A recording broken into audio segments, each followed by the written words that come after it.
qo'achuunis ta'e kitaabaan akkas gootee taphattuuf.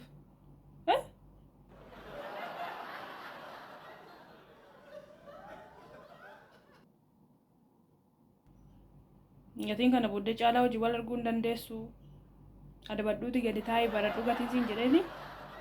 Inni akkasitti uruu dhiibdee teessu. Kitaabaanis akkas caccabsitee natti itti battu. Siiniin na dhageessa. Adabadhuu taayitii barumsa kee baradhu tolee. Meelkin.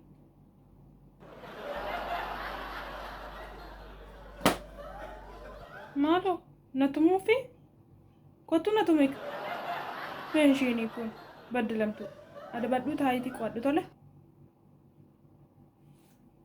Fayyaa carraa koo barumsoon bahu karaa koo maafannii saree caalaa koo maatii fiiziksii maleessaa ispoortiin oonaa galeera barsiisaan maqaan waamu gilmichaan saanaa gameera taa'ee barachuun jabaatee dubbisuu na jibbisiisa.